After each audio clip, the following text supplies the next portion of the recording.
কয়েকদিন আগে আমার বান্ধবী জয়শ্রী ওর 7 মাসের সাধভক্ষণ ছিল। যথারীতি আমাদের নেমন্তন্ন ছিল দুপুরবেলা। তো আমরা বেরোতে বেরোতে সেই 10:30-11টা হয়েই গেছিলো। যাওয়ার পথে দোকান থেকে মিষ্টি নিয়ে নিলাম, আর আমরা ঠিক করেছিলাম আমরা 3জন মিলেই যাব। টোটো করে যাওয়ার পথে বাবু যে এখন দেখলে একটু নাচ করছিল, কারণ ও ঢাকের আওয়াজ শুনেই নাচ করছিল। ও কোনো গান শুনলে ও একটু এরকম হাত তুলে নাচতে শুরু করে দেয়। যাই হোক, তারপরে আমরা একটা অটো বুকিং করে ওর বাড়ি যাচ্ছিলাম, কারণ গ্রামের মধ্যে বাড়ি। আর একদম অটোকে বলে দিয়েছে একদম ওর বাড়ির সামনেই নামাবে। তো অনেক দিন বাদে জয়শ্রীর বাড়ি যাচ্ছি, মানে এর আগে একবারই গেছি ওর শ্বশুর বাড়িতে, আবার এটা সেকেন্ড টাইম। যাই হোক, এই যে পৌঁছে গেলাম। ও দেখি সকালের জন্য একদম রেডি, কি সুন্দর একটা শাড়ি পরেছে আর কি সুন্দর করে সেজেছে। তো তারপর এই যে সোহাগ দেখো অবাক হয়ে দেখছে যে কোথায় নিয়ে এসছে সবাই মিলে। এদিকে আমার ছেলেও নতুন লোকজন দেখে একটু অবাকই হচ্ছিল। যাই হোক, তারপর এখন জয়শ্রী আমাদের জন্য ওয়েট করেছিল যে আমরা এলেই ও খাওয়া দাওয়া স্টার্ট করবে। সকালে জলখাবারে ফল মিষ্টি, তারপর অনেক রকমের পিঠে দিয়ে এখন ওকে সকালে জলখাবার দিয়েছে। এক এক করে সবাই আশীর্বাদ করলো।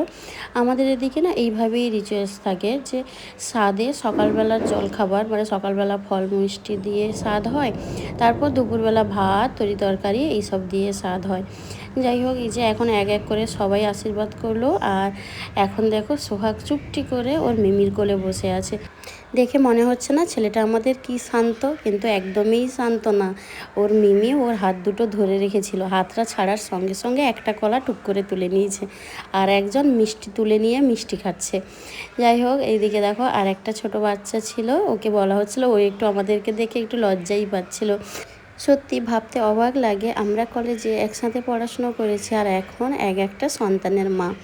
স্পর্ধার যখন সাথ ছিল তখন স্পর্ধার কোলে আমার ছেলে দোল ও বসেছিল, আর এখন জয়শ্রীর কোলে সোহাগ বসেছে।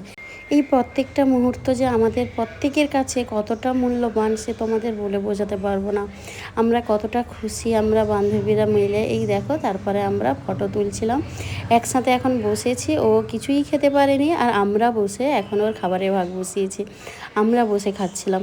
যাই হোক, দিনটা এত মজা করে কেটেছে। আর সারাটা দিন যেহেতু আমরা একসাথে কাটিয়েছি, আর আমরা বান্ধবীরা একসাথে থাকলে মজা আড্ডা তো চলতেই থাকে। আর আমাদের উপরি ভালো লাগা এখন দোল আর সোহাগ, আর একজন নতুন অতিথি আসছে, ওর জন্য আমরা সবাই অপেক্ষায় আছি। আমাদের নতুন অতিথিকে তোমরাও আশীর্বাদ করো যাতে ও সুস্থভাবে ভালোভাবে আমাদের কোলে আসে। আর একজন তার মিমির কোলে বসে খেলো না, একা বসে এখন তার মিমির থালা থেকে বেদানা তুলে তুলে খাচ্ছে।